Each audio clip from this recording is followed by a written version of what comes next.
Hola a todos, soy Olimpia. Gracias por estar aquí conmigo en este maravilloso lugar llamado la Biblioteca de los Sueños. Y tengo una gran historia que contarles. Esta noche vamos a explorar el mundo de dioses, héroes y monstruos en los bosques, los campos y las frías aguas de los mares del norte. Ha llegado el momento de hablarte de la mitología nórdica. Habrá muchas historias. Saltaremos de un lado a otro mientras narro la historia de los dioses. Profundizo en la cosmología y discuto el mito de creación junto con muchos aspectos diferentes de la mitología nórdica. Como siempre, no es necesario que veas el video para seguirlo. Si lo deseas, puedes cerrar los ojos y olvidarte de cualquier preocupación mientras nos embarcamos en esta aventura juntos. Si te quedas dormido y deseas reanudar el video más tarde o saltar directamente a una parte particular de la historia, las marcas de tiempo también se enumeran en la descripción y se fijan en el primer comentario. Además, los enlaces a diferentes opciones de transmisión como Spotify, Apple Podcasts y Amazon Music, que pueden ser más adecuados para ti, también están enumerados en el primer comentario. Pero antes de comenzar, adopta una posición cómoda. Toma una respiración larga y relajante. Y cuando exhales, libera la tensión de tus hombros, tu cuello. Libera la tensión en tus músculos faciales también. Y permite que el sonido de mi voz te guíe a través de este viaje. La primera historia trata sobre el rey de los dioses, Odín, y cómo perdió un ojo.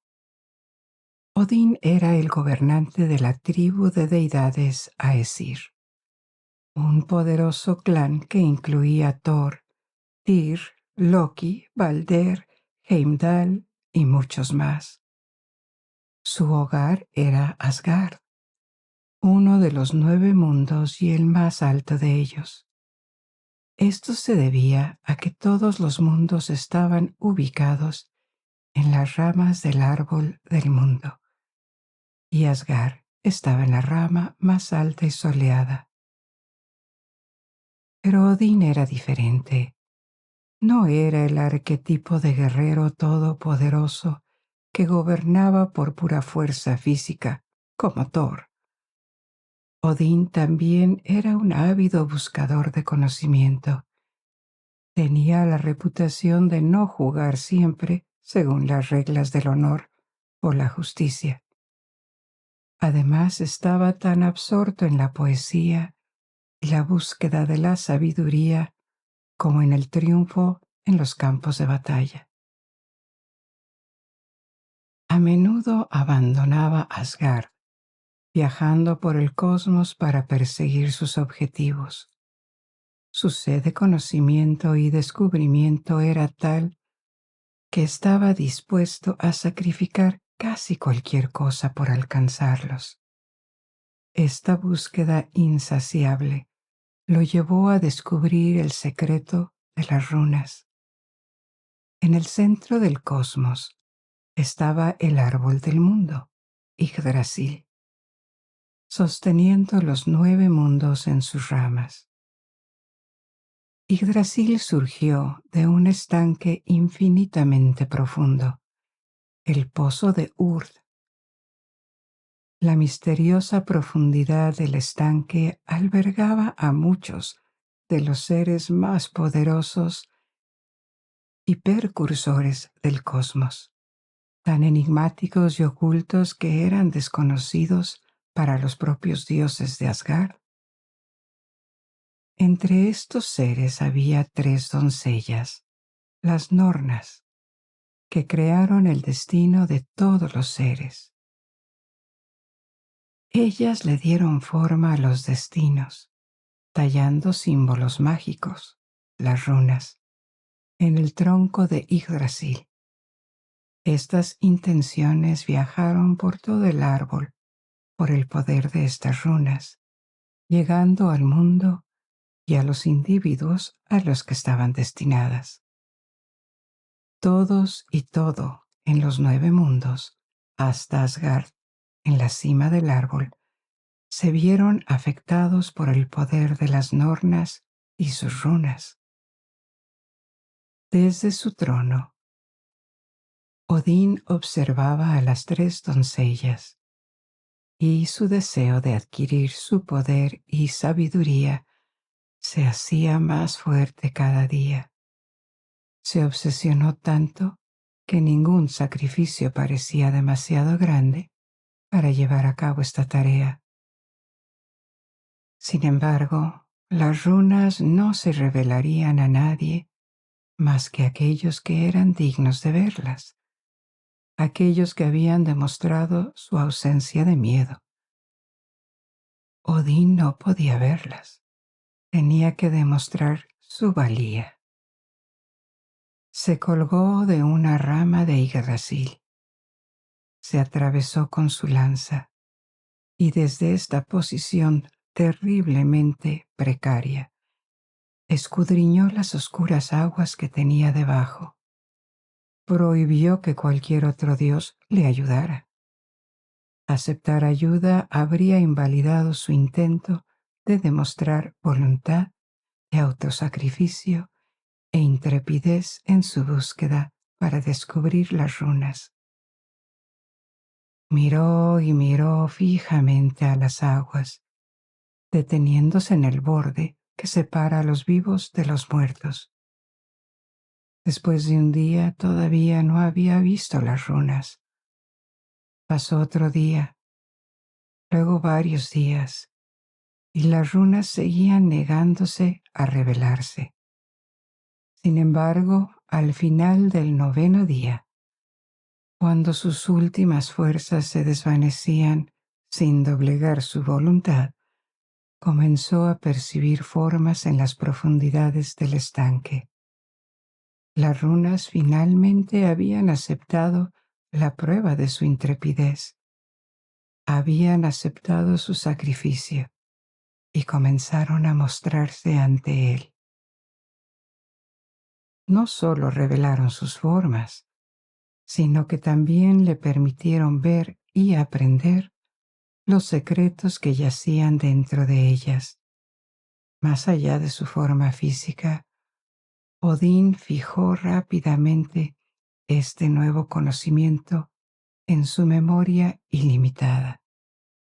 Terminando su terrible experiencia, escalando la cuerda que había usado para ahorcarse, entonces podría regresar a Asgard y curar sus heridas. Odín ahora había adquirido el poder de las runas, lo que lo convirtió en uno de los seres más poderosos del universo. Lo disfrutaba, porque su sed de poder era tan grande como su curiosidad por el conocimiento. Armado con el conocimiento de las runas, ahora podía protegerse a sí mismo y a sus aliados en las batallas, despertar a los muertos, inutilizar las armas de sus enemigos, extinguir fuegos mágicamente y curar cualquier herida, física o emocional. Odín estaba satisfecho, pero nunca tenía suficiente. En otra ocasión demostró su disposición a sacrificarse para adquirir conocimientos. En la base de Yggdrasil, entre las raíces del árbol del mundo, vivía un ser excepcionalmente sabio llamado Mimir, que de vez en cuando aconsejaba a los dioses. El conocimiento de Mimir de todas las cosas no tenía paralelo, superando incluso al propio Odín. Esta comprensión integral se lograba bebiendo agua del pozo. La fuente de esta agua era el pozo de Ur, del que crecía Yggdrasil. Aquí también fue donde Odín vio las runas por primera vez. Por lo tanto, no se trataba de un agua ordinaria. Contenía todo el conocimiento cósmico que podía ser absorbido por aquellos que lo bebían. Con la intención de obtener un trago de esta agua milagrosa, Odín bajó de Asgard, descendiendo hasta las raíces del árbol. Sin embargo, Mimir, plenamente consciente del valor de incluso unas pocas gotas de esta agua sagrada, rechazó la solicitud de Odín a menos que aceptaba sacrificar uno de sus ojos a cambio. Una cosa era que Odín arriesgara su vida descubriendo las runas, pero la aceptación de la pérdida segura de un ojo frente a la mera promesa de un conocimiento extendido era otra cosa. Sin embargo, Odín valoraba la búsqueda del conocimiento por encima de su integridad física y consintió en el sacrificio. Se sacó uno de los ojos y lo dejó caer en el pozo. Mimir cumplió su promesa, sumergiendo un cuerno en el pozo y ofreciendo a Odín un sorbo de su agua. Así, a partir de ese momento, Odín, el dios de la guerra, pasó a ser conocido como el dios tuerto. Contrariamente a lo que algunos podrían esperar, no perdió su ojo en el campo de batalla o durante una lucha heroica contra un monstruo, sino que lo sacrificó para adquirir algo que consideraba mucho más valioso y precioso: la sabiduría y el conocimiento. Como sabes, los cuentos mitológicos siempre están abiertos a la interpretación, y puede haber muchas interpretaciones, porque estos cuentos a menudo existen en múltiples versiones, con alteraciones. Aparte del simple placer de contar historias y su significado religioso, los mitos siempre sirven de referencia en las culturas donde aparecen. Pueden ser cuentos con moralejas o explicaciones sobre los orígenes del mundo y por qué existe como lo hace. También tienen una dimensión política. Sin embargo, un problema con la mitología nórdica es que no hay gran cantidad de documentos o textos a los que se puede uno referir. Esto es bastante contrario a otras culturas antiguas, como China, India, Antiguo Egipto o Grecia. Por el contrario, la mitología nórdica se conoce principalmente a través de textos medievales. Los más importantes se llaman las Edas. Volveremos a hablar de esto un poco más adelante. Aparte de los textos, existen tradiciones orales y arqueología. Todos los textos importantes, sin embargo, fueron compilados en las últimas generaciones, cuando Escandinavia e Islandia estaban en proceso de conversión al cristianismo. La vieja religión, la vieja cosmología y todas las creencias que venían con ella estaban en proceso de desaparecer. Los textos son de estas últimas generaciones, o incluso de una época posterior a la conversión masiva al cristianismo. Pero antes de echar un vistazo a estas fuentes, su significado histórico y las personas que desarrollaron estos mitos, la rama de los pueblos germánicos, los vikingos. Les voy a hablar de estos 9 reinos que se dice que están respaldados por Yggdrasil, el árbol del mundo. Hay mucho que contar, muchas cosas que discutir, así que comencemos nuestra exploración de los 9 mundos. Ya hemos hablado de Asgard, la tierra de los dioses Aesir. También había otros dioses, los Vanir, que una vez estuvieron en guerra con los Aesir. Narraré esta historia más adelante. Estos 9 mundos no eran fácilmente accesibles. Generalmente eran invisibles. Solo las puertas secretas conducían a ellas. Solo el mundo de la humanidad, Midgard, era visible.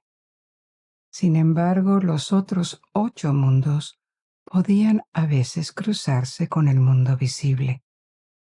Por ejemplo, Jotunheim, el mundo de los gigantes, podría superponerse con el desierto de nuestro mundo, o Hel, el inframundo, podría conectarse a través de tumbas, o Asgard podría alinearse con el cielo.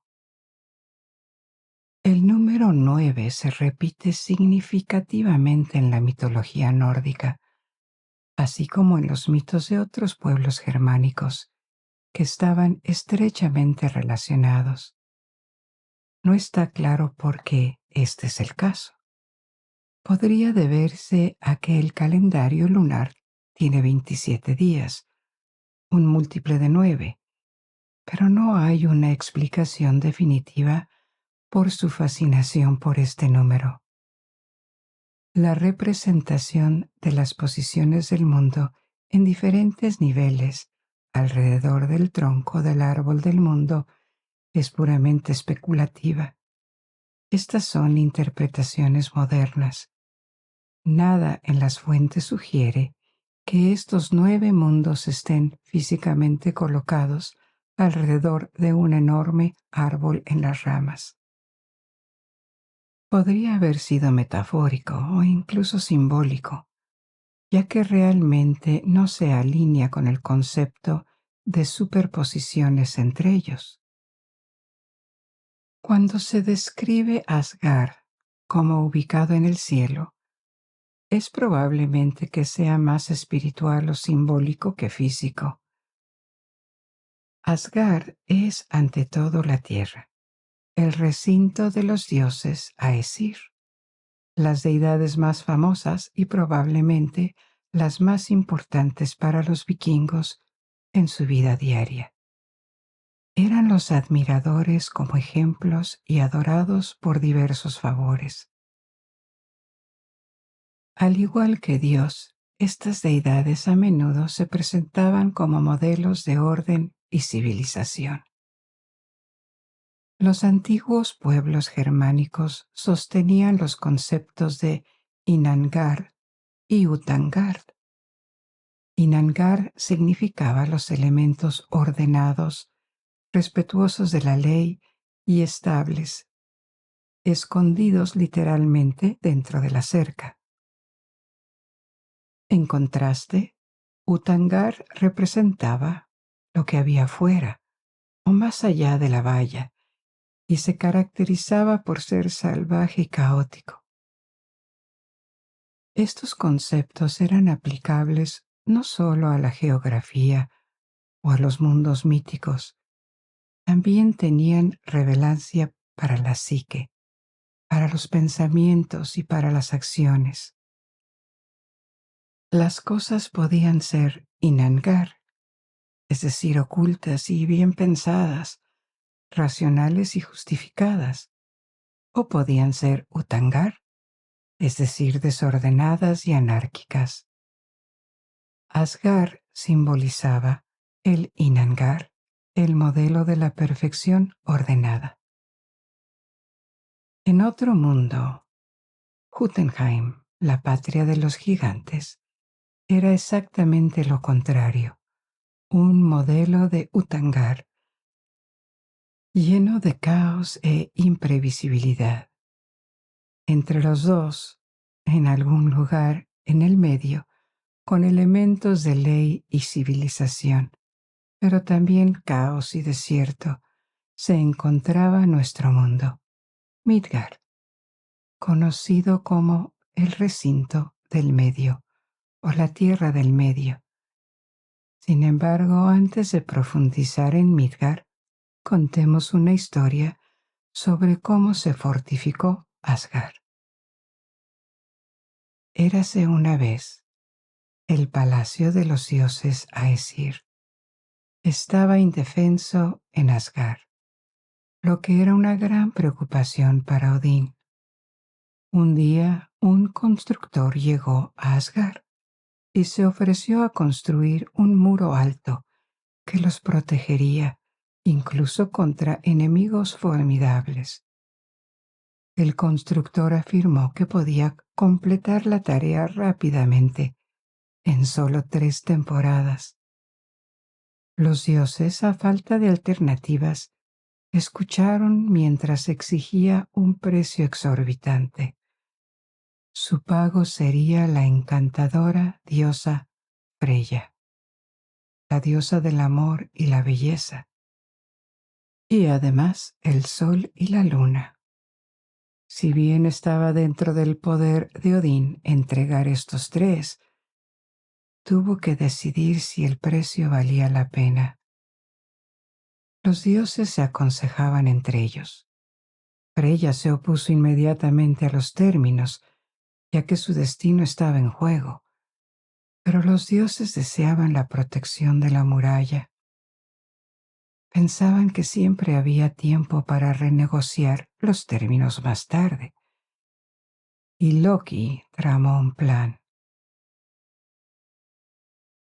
Loki sugirió que se le concedieran los deseos del constructor, pero solo si podía completar su trabajo en un solo invierno, en lugar de 3 estaciones, y solo podía contar con la ayuda de su caballo. Si bien los dioses se mostraron reacios a regalar el sol, la luna y especialmente Freya, aceptaron el plan, sospechando que el constructor no podría construir el muro lo suficientemente rápido, evitando así el pago. El constructor aceptó los nuevos términos, con la condición de que todos los dioses juraran cumplir su promesa, y así comenzó el trabajo. Al principio los dioses se maravillaron de la velocidad y la calidad del trabajo. El caballo arrastraba incansablemente enormes rocas a lo largo de enormes distancias. El constructor construía hábilmente el mundo durante todo el día.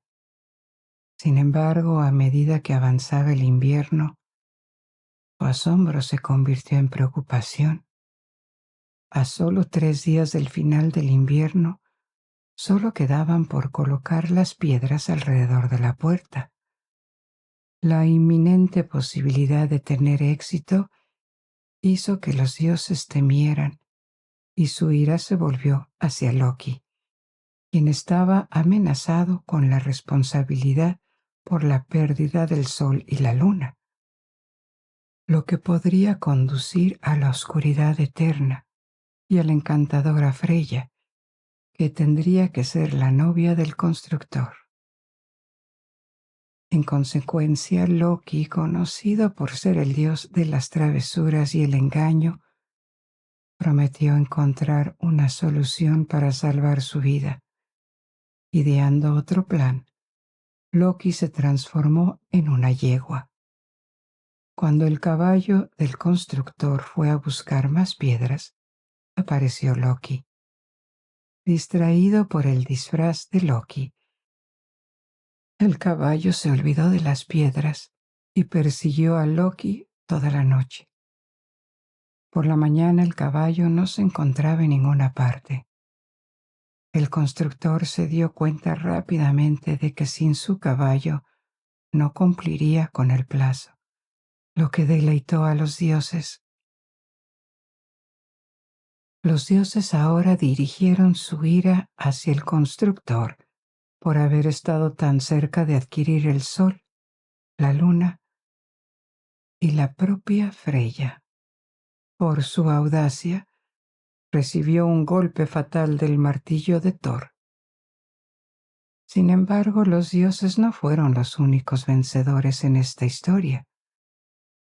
En un bosque lejano, el caballo del constructor había alcanzado a Loki, lo que llevó a un resultado inesperado: el nacimiento de Sleipnir, un caballo de 8 patas, que eventualmente serviría como montura de Odín. Ahora, reanudemos nuestra exploración de los 9 mundos y analicemos Midgard. Midgard fue creado por los dioses después de matar a un gigante llamado Ymir. Crearon varias partes del mundo a partir de partes de su cuerpo. Incluso construyeron una valla con las cejas de Ymir. Puede sonar bastante extraño, con las proporciones bastante asombrosas en muchos mitos nórdicos. Sin embargo, no fueron los únicos. En la mitología griega, por ejemplo, una anécdota sugiere que todas las estrellas que vemos por la noche, toda la Vía Láctea, fueron en realidad el resultado de la leche materna derramada por la diosa Hera, o Hera, mientras amamantaba al joven Hércules. Esto tampoco parece muy realista. El mito nórdico de la creación, como exploraremos más adelante, no se preocupaba por el realismo o las proporciones precisas. Esto realmente no importaba porque era un mito. Eran formas de poesía. Cumplían funciones metafóricas o simbólicas. La intención no era representar realismo. Además, la perspectiva de los vikingos sobre su mundo y su sociedad era bastante diferente de la percepción que los europeos occidentales tenían de ellos durante la Edad Media. A menudo eran vistos como guerreros incivilizados y saqueadores. Los antepasados de los vikingos generalmente se habían mantenido alejados del Imperio Romano. Si bien había un conocimiento mutuo, Escandinavia era demasiado remota para que los romanos consideraran la conquista. Además, ya luchaban por contener a los alemanes. Los vikingos nunca fueron un reino unificado.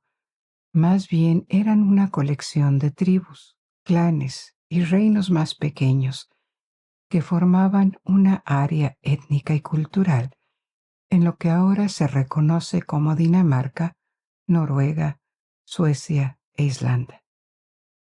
Solo hicieron realmente notar su presencia en las escenas europeas en el siglo VIII, principalmente a través de incursiones violentas e imprevistas en ciudades, monasterios y barcos que podían saquear. En las crónicas de Europa occidental y en la historiografía posterior, los vikingos fueron representados como bárbaros, violentos e incivilizados principalmente porque eran paganos que a menudo atacaban las regiones cristianizadas. Sin embargo, reducir a los vikingos a solo guerreros pasa por alto su papel como comerciantes y exploradores. Los exploradores vikingos se aventuraron mucho más allá de Europa occidental. Los suecos pusieron sus ojos en Rusia y viajaron hasta el sur del Imperio bizantino. Cruzaron el Atlántico e incluso llegaron al norte de África a través de incursiones. Su sociedad practicaba la agricultura y exhibía todas las características de la civilización. Había un orden establecido, asentamientos sedentarios y una intricada estructura social respaldada por reglas, tradiciones y leyes. Los vikingos estaban lejos de ser caóticos. Su mitología, particularmente el concepto de Midgard como un mundo intermedio habitado por humanos, refleja esta percepción de su sociedad. Midgard, situada entre los polos contrastantes del orden y el caos, estaba bajo la protección de los dioses y era un llamado a ser cada vez más civilizados y ordenados. Este concepto demuestra su comprensión de que el modelo para las sociedades humanas era uno que se asemejaba al orden y la estabilidad, al igual que Asgard. A pesar de que la naturaleza salvaje y el caos simbolizados por Jotunheim eran reconocidos como parte de su mundo, los vikingos aspiraban a una existencia más organizada, rechazando las imperfecciones intrínsecas asociadas con el desorden y el tumulto. Así que Jotunheim era el tercer mundo y estaba ubicado alrededor de Midgard. Este hecho no se hizo explícito. Jotunheim fue descrito como una extensión inhóspita, cubierta de bosques oscuros e imponentes picos montañosos, eternamente atrapado por un invierno que solo las bestias salvajes podían soportar. Sin embargo, Jotunheim también fue el hogar de los gigantes. Y la palabra gigante es una traducción del término Jotun y puede ser engañosa, porque gigante en español evoca un ser de enorme tamaño, pero esa no era la verdadera naturaleza del Jotun. La palabra nórdica antigua Jotun es un derivado del protogermánico, donde significa devorador. Por lo tanto, para los antiguos nórdicos no había ninguna connotación de tamaño masivo en el término Jotun. Al igual que los titanes de la mitología griega, los gigantes de la mitología nórdica eran criaturas poderosas, antagónicas a los dioses. Como mencioné anteriormente, hay conceptos de Inangard que denotan lo que es ordenado y respetuoso de la ley, y Utangar que denota lo que es caótico y salvaje. Los gigantes personificaban a Utangar. Los dioses Aesir de Asgard eran los protectores de la civilización. A pesar de sus defectos personales, que eran numerosos, se esforzaban por elevar a la humanidad, alentando a las sociedades a luchar por una mayor prosperidad, orden y cultura. Por el contrario, los devoradores o los Jotun trabajaron incansablemente para arrastrar a los humanos de vuelta al caos primordial. Representaban fuerzas de destrucción y decadencia. La oposición entre los dioses Aesir y los gigantes, también conocidos como los Jotun, no es del bien contra el mal. En cambio, representa el orden contra el caos o la civilización contra la naturaleza. Esta dicotomía es una distinción significativa entre los panteones antiguos y las religiones o tradiciones monoteístas posteriores. En las religiones monoteístas, un solo Dios es todopoderoso. omnisciente, el creador del mundo y sus habitantes, y perfectamente bueno. Por el contrario, el diablo es la encarnación del mal. Los dioses de los panteones antiguos no eran ni tan poderosos ni tan perfectos. Ellos no crearon el cosmos, fueron creados con él. A pesar de que eran eternos e incomparablemente más poderosos que los humanos, su poder era limitado. No lo sabían todo. Eran propensos a conflictos y errores. Tenían personalidades distintas y a veces incluso su gobierno no era eterno. Eso lo veremos más adelante con el Ragnarok al final, específicamente en el panteón nórdico. Los gigantes no eran intrínsecamente malvados, simplemente seguían su naturaleza destructiva.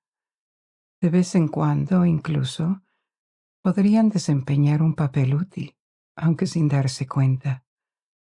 Los Aesir y los gigantes no eran criaturas completamente diferentes. Odín era medio gigante. Además, los dioses no buscaban destruir a los gigantes, sino mantenerlos bajo control, para preservar el equilibrio. Así que sigamos explorando los 9 mundos después de estos 3, Asgard, Midgard y Jotunheim. El cuarto mundo era Vanaheim, el hogar de otra tribu de deidades, los Vanir. Estos dioses son como un continente perdido de la mitología nórdica, porque las fuentes están muy fragmentadas. Por lo tanto, no sabemos con precisión cuál era su importancia para los nórdicos. Algunos de estos dioses pueden haber estado entre los más adorados en todo el mundo vikingo. Sin embargo, para nosotros, parecen eclipsados por los dioses Aesir. Tampoco se conoce una descripción de Vanaheim. Se representa vagamente como un lugar más salvaje que Asgard, donde dominaban las fuerzas de la naturaleza. Sin embargo, esto no proporciona una visión precisa de cómo los nórdicos percibían este mundo. Entre los famosos dioses, Vanir, hay 3 figuras más conocidas. Se unieron a los Aesir en Asgard después de una guerra entre las 2 tribus. Estas figuras son Njord, el dios asociado con la riqueza y la navegación, que parece haber sido bien conocido y venerado por los vikingos. Su hija Freyja, de la que hablamos en una historia anterior, y su hijo Frey, también se convirtieron en miembros honorarios de la tribu Aesir. Freyja era famosa por su afición al amor, la belleza y las posesiones materiales. Si tuviéramos que compararla con las figuras de otros panteones, sería la más cercana a Venus en términos de los romanos y Afrodita para los griegos. Se cree ampliamente que Freyja y otra diosa, Frigg, la esposa de Odín, fueron en realidad la misma figura durante la mayor parte de la historia nórdica. En fuentes posteriores de la Edad Media, se distinguen como 2 diosas diferentes, pero comparten tantas similitudes que podría tratarse de un malentendido por parte de los autores que preservaron la mitología nórdica por escrito después de la cristianización de Escandinavia. Sus historias y personalidades parecen lo suficientemente similares como para considerarlos la misma deidad. El tercer Vanir en unirse a el Asir era el hermano de Freyja, Freyr, otra divinidad que era ampliamente venerada y muy querida.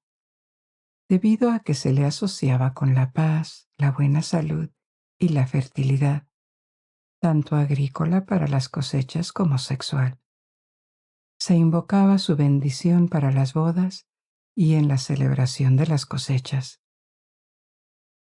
Pero ¿por qué Ñor y sus dos hijos terminaron en Asgard y se convirtieron en dioses honoríficos a Aesir? Fue porque fueron tomados como rehenes después de la guerra. Pero esta es otra historia que debo contarles: la guerra entre los Aesir y los Vanir. Cuando comenzó nuestra historia, Freya todavía vivía con su tribu, los Vanir, y era la practicante de magia más poderosa de los 9 mundos. Practicó Seidir, una forma de magia que le dio el poder de discernir el curso del destino y también de trabajar en la estructura del destino para provocar un cambio. En otras palabras, Freya podía interferir en los destinos, y sus servicios eran buscados apasionadamente, y así viajó de pueblo en pueblo y de mundo en mundo. Toda la gente la contrataba por su oficio. Finalmente visitó Asgard, el hogar de los Aesir, y los dioses Aesir quedaron impresionados con su talento y buscaron sus servicios. De hecho, estaban tan cautivados que pronto se convirtió casi en una obsesión para ellos. Sus deseos egoístas eran lo que deseaban cumplir con la ayuda del mago, volviéndose más importantes que cualquier otra cosa. Las reglas de honor, lealtad y obediencia a la ley que caracterizaban a la Aesir fueron dejadas de lado. Al darse cuenta de esto, no se culparon a sí mismos por sus efectos. No era su forma de lidiar con los problemas. En cambio, culparon a Freya. Conspiraron para asesinarla y volver a su vida anterior, una vez que ella se había ido. 3 veces intentaron quemarla, pero también era una diosa poderosa, y 3 veces renació de las cenizas. Cuando los Vanir se enteraron de lo que se había hecho, o al menos de lo que se había intentado, contra uno de los suyos, se volvieron hostiles a la Aesir. Pronto la hostilidad entre las dos tribus estalló en guerra. Los Aesir usaban la fuerza física y observaban las reglas del combate, mientras que los Vanir confiaban en la magia, que era su estilo. La guerra permaneció indecisa durante mucho tiempo, y cada bando ganaba la ventaja por turnos. Ni la magia de los Vanir, ni la fuerza de Thor, ni los trucos de Odín y Loki pudieron ponerle fin. Finalmente las dos tribus se hartaron de esta lucha y acordaron llamar a una tregua. Fue entonces cuando intercambiaron rehenes que vivían con la otra tribu como garantía de paz, una práctica habitual entre las tribus que habían estado en guerra. Yor y sus hijos, Freya y Freyr, se unieron a los Aesir, mientras que los Vanir dieron la bienvenida a los dos miembros de los Aesir, Hoenir y Mimir. Hoenir era un dios de gran fuerza. Precedía el frenesí en los campos de batalla, pero se le consideraba de inteligencia limitada, ya que a menudo se quedaba sin palabras. El otro rehén, Mimir, había adquirido una sabiduría incomparable gracias al agua mágica y había sido visitado previamente por Odín, quien le ofreció un ojo para ampliar sus conocimientos. Los Vanir estaban bien versados en las artes mágicas, pero esto no significaba necesariamente que fueran inteligentes. Observaron que Hoenir podía proporcionar consejos de extraordinaria sabiduría y valor, por lo que comenzaron a pedirle regularmente su opinión sobre todo. Sin embargo, sin que ellos lo supieran, Hoenir solo era visionario y elocuente en presencia de Mimir, la verdadera fuente de sabiduría. A medida que pasaba el tiempo, seguían pidiéndole consejo a Hoenir sobre sus problemas, pero sin la compañía de Mimir, a menudo daba respuestas sin sentido y poco útiles. El Vanir se enfadó por su estupidez percibida y se sintió engañado en el intercambio de rehenes. Como retribución, decapitaron a Mimir, la misma fuente de sabiduría que podrían haber usado a su favor, y enviaron su cabeza de regreso a Asgard. Odín estaba bastante triste por la pérdida de su viejo amigo, pero esto no reinició la guerra. En cambio, Odín embalsamó la cabeza y la revivió con hechizos mágicos, lo que permitió que la cabeza preservada de Mimir continuara dándole consejos en momentos de necesidad. Ahora reanudemos nuestra exploración de los 9 mundos, centrándonos en el quinto y sexto. Niflheim, el mundo de la niebla, el hielo y la oscuridad, y Muspelheim, el mundo del fuego y el calor.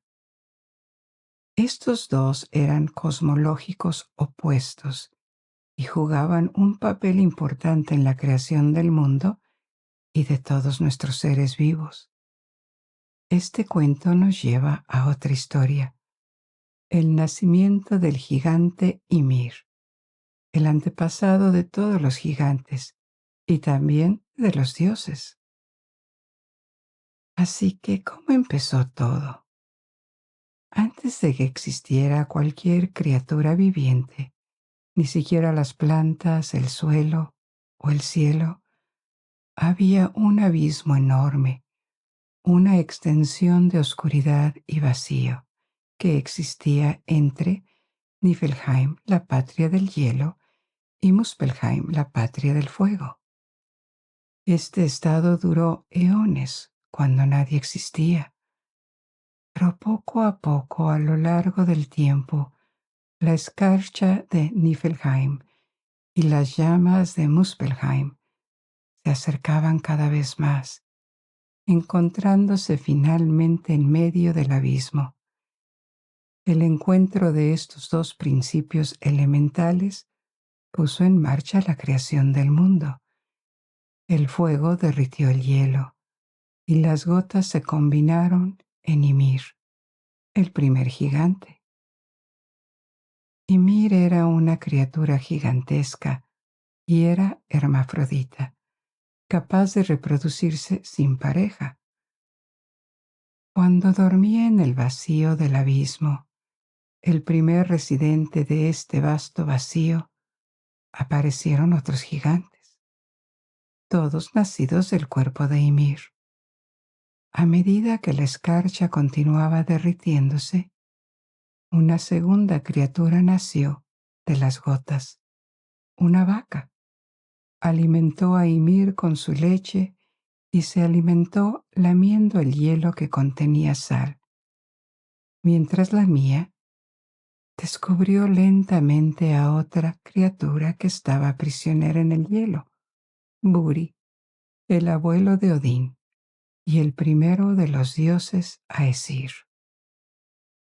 Buri tuvo un hijo que se casó con una mujer gigante, hija de Ymir, el gigante primordial.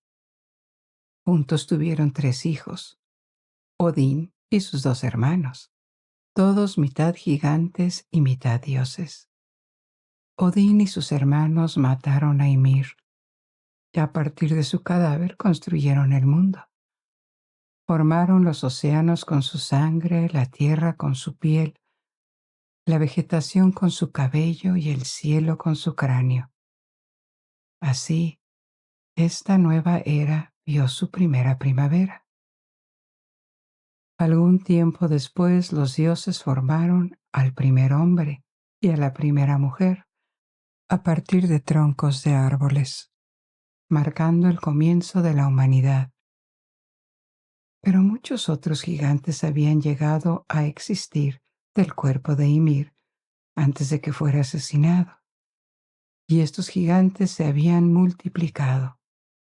Su naturaleza caótica amenazaba con destruir el nuevo mundo, Midgard. Para protegerlo, los dioses construyeron una valla a su alrededor, utilizando las cejas de Ymir para que este nuevo mundo prosperara, al menos por ahora, porque todo lo que comienza tiene que terminar, y el fin de los tiempos eventualmente sucedería. Profundizaremos en esto más adelante. Por lo tanto, hemos examinado 6 mundos en este punto: Asgard, Midgard, Jotunheim, Vanaheim, Niflheim y Muspelheim. 3 mundos aún permanecen inexplorados.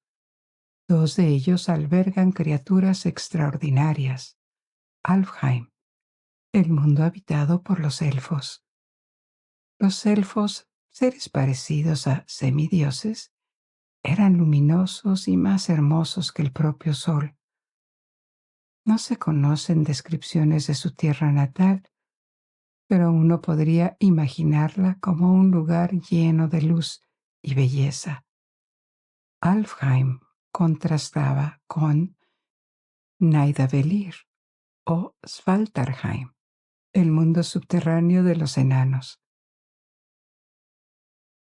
Y así, como los elfos vivían sobre la tierra en lugares luminosos, los enanos eran maestros herreros y artesanos, y vivían bajo tierra, en un intrincado sistema de minas y forjas.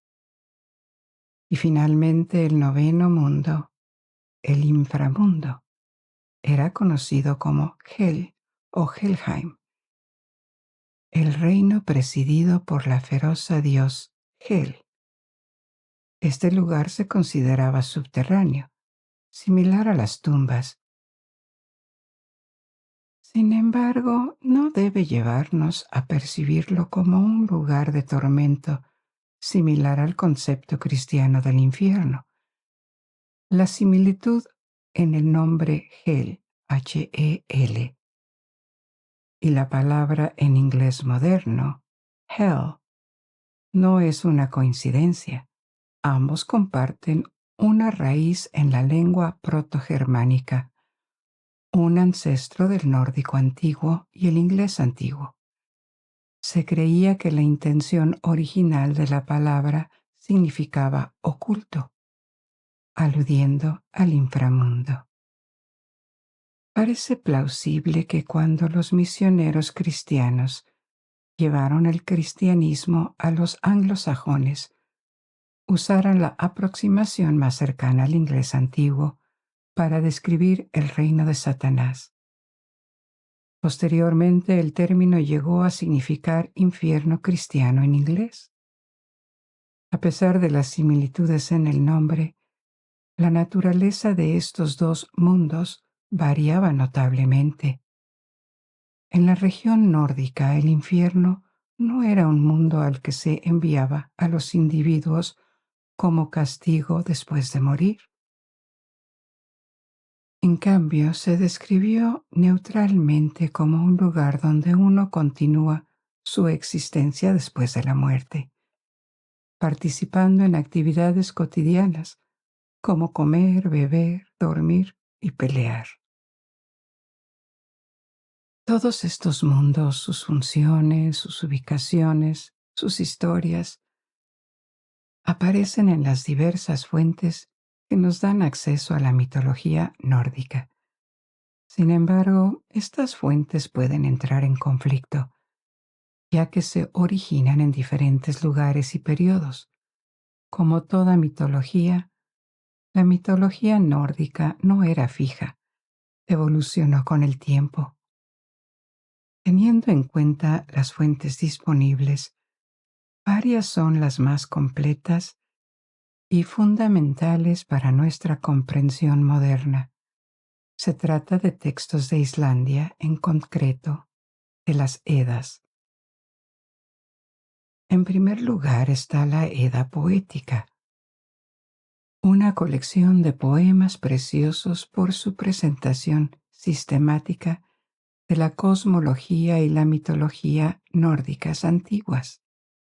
Los autores son desconocidos y el período es incierto, pero probablemente se originaron entre los siglos X y XIII, cuando Escandinavia e Islandia estaban experimentando la cristianización.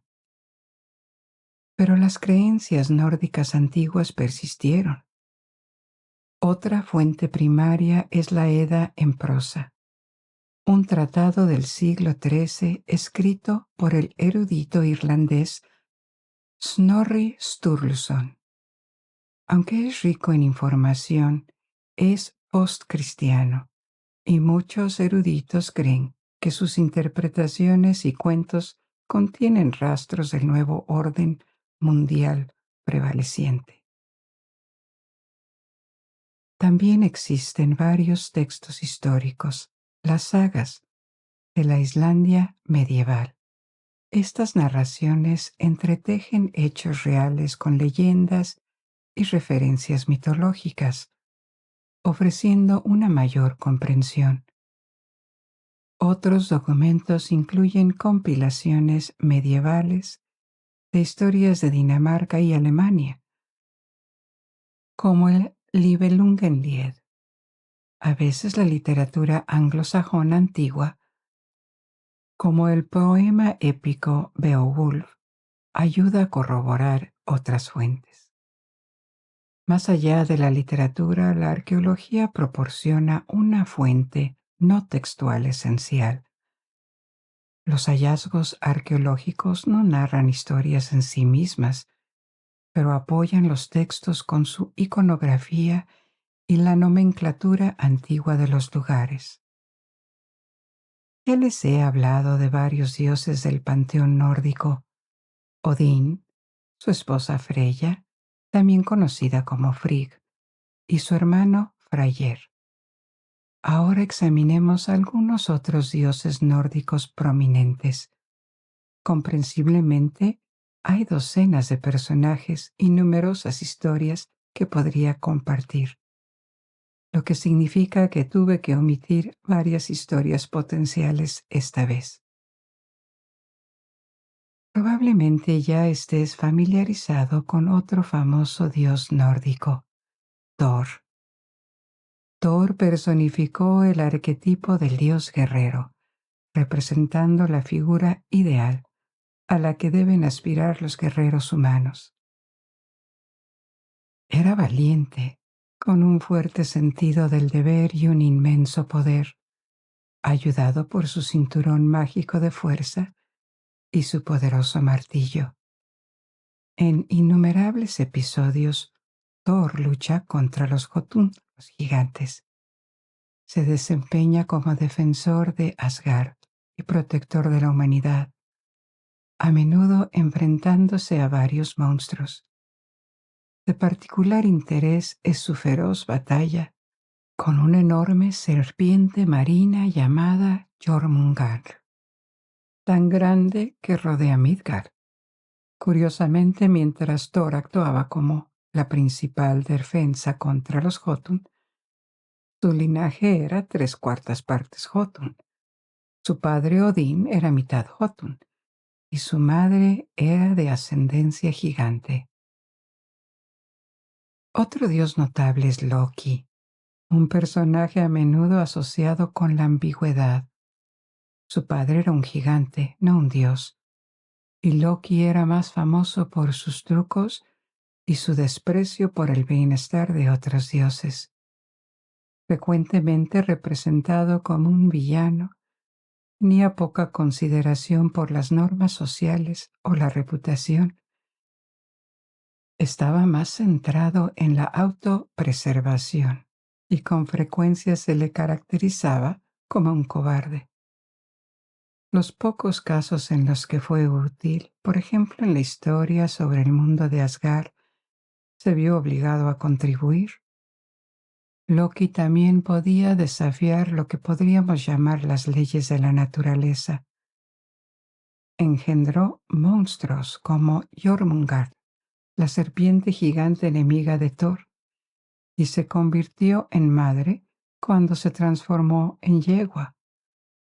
Al final de los tiempos, en Ragnarok, que he guardado para el final de la historia, traicionó a los dioses, poniéndose del lado de los gigantes. Así, en cierto sentido, se le consideraba un dios. Vive en Asgard, interactúa con dioses y ejerce poderes significativos. Sin embargo, encarna la antítesis de los valores nórdicos tradicionales, ya que carece de honor, honestidad y coraje. Por lo tanto, no hay registros históricos que indiquen ningún culto a Loki. Las personas que vivían en los márgenes de la sociedad, considerados como embaucadores o que se veían a sí mismos como más inteligentes que el promedio, habrían buscado el patrocinio de Odín, no de Loki, ya que sus características estaban lejos de ser deseables. Hay aún más figuras que discutir. Baldr, el dios guapo y alegre que era amado por todas las criaturas, es paralelo a Apolo, Heimdall asignado para proteger la fortaleza de Asgard.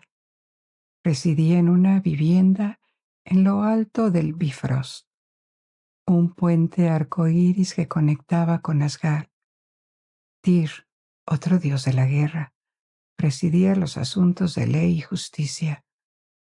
Muchos otros desempeñaban papeles oscuros debido a la escasez de fuentes, como Idún, Braj y Sif. Varios gigantes prominentes también figuran en estos cuentos, aunque las narraciones individuales proporcionan nombres y detalles sobre algunos de ellos. Es importante recordar que este mundo vibrante y misterioso está lleno de magia, y las criaturas encarnan todos los conceptos y emociones imaginables. Por extraño que parezca, este mundo, nacido del encuentro del fuego y el hielo en los albores de los tiempos, estaba destinado a desaparecer. Ahora es el momento de la última historia de la noche. Ragnarok, un cuento de la mitología nórdica antigua, se refiere al destino de los dioses. La destrucción cataclísmica del cosmos y todo lo que hay en él, incluidos los dioses, los gigantes, los diferentes mundos y sus habitantes. Este es el último cuento posible de la mitología nórdica, pero para los vikingos era más que una historia, era una profecía, un desastre a punto de suceder, a pesar de que esta narración precisa ya estaba escrita. Así que lo contaré en tiempo futuro. Las Nornas, las tres doncellas de las que hemos hablado anteriormente y que influyen en el destino tanto de los dioses como de los humanos, un día decretarán que llegará un gran invierno. La luz y el calor del sol se desvanecerán, sumergiendo por completo al mundo en una oscuridad sin precedente y un frío extremo. Los vientos cortantes y las tormentas de nieve pronto se sumarán a esta devastación. El terrible invierno durará el equivalente a 3 inviernos sin tregua. Durante este agotador periodo, la vida vegetal morirá, las cosechas se perderán y los animales en los bosques y los mares también morirán en grandes cantidades. A medida que los alimentos se vuelven cada vez más escasos, la humanidad se verá empujada a la desesperación, lo que llevará al colapso de las leyes y los códigos de conducta, y se producirá una lucha cruel y desesperada por la supervivencia. Comenzará una era de guerras, una época en la que las tribus caen en el caos. Los hermanos matan a sus hermanos y los padres matan a sus hijos. En los cielos el sol y la luna y las estrellas desaparecerán por completo, dejando solo un vacío oscuro sobre los sobrevivientes. En este momento, monstruos como el monstruoso lobo Fenrir y Jormungandr, la serpiente gigante, despertarán o se liberarán. Las convulsiones de la serpiente arrojarán las aguas del océano sobre la tierra. Y flotando en estas inundaciones cataclísmicas, navegará un siniestro barco que transporta un ejército de gigantes liderados por Loki, el dios traidor. La ominosa cúspide del cielo, forjada hace milenios a partir del cráneo del gigante primordial Ymir, se partirá en pedazos. Los gigantes de fuego de Muspelheim saldrán de la grieta y avanzarán hacia Asgard, caminando a grandes zancadas a través del Bifrost, el puente arcoíris que conecta Asgard con Midgard. Heimdall, el guardián, hará sonar su cuerno anunciando el momento en que todos los dioses han temido por su existencia. A pesar de que los dioses saben que todo está perdido y que esta batalla será la última, deciden enfrentarse a los gigantes y monstruos, eligiendo morir con honor. Odín, acompañado por los campeones de los hombres, un ejército de héroes elegidos a lo largo de los siglos por su valentía y fuerza, se enfrentarán al lobo gigante Fenrir. Juntos lucharán más valientemente de lo que cualquier dios u hombre podría haber imaginado, solo para ser derrotados y consumidos por Fenrir. El único hijo superviviente de Odín, lleno de justa furia, logrará vengar a su padre matando a Fenrir. Posteriormente, varios duelos conducen a la destrucción mutua. El dios Tyr matará a otro lobo monstruoso, solo para ser asesinado en el proceso. Heimdall se enfrentará a Loki y ambos caerán, al igual que Fenrir y el jefe del gigante de fuego. Y Thor y la serpiente Jormungand, sin dejar a nadie vivo en el campo de batalla. Finalmente, cuando todos los dioses y Jotun hayan perecido, los restos del mundo se hundirán en el mar. El agua lo cubrirá todo y finalmente se disipará, dejando solo vacío. La creación y todo lo que sucedió desde entonces se deshará por completo, como si nada hubiera ocurrido. Algunos dicen que otro mundo surgirá después de que las aguas se retiren, o puede ser repoblado por unos pocos sobrevivientes.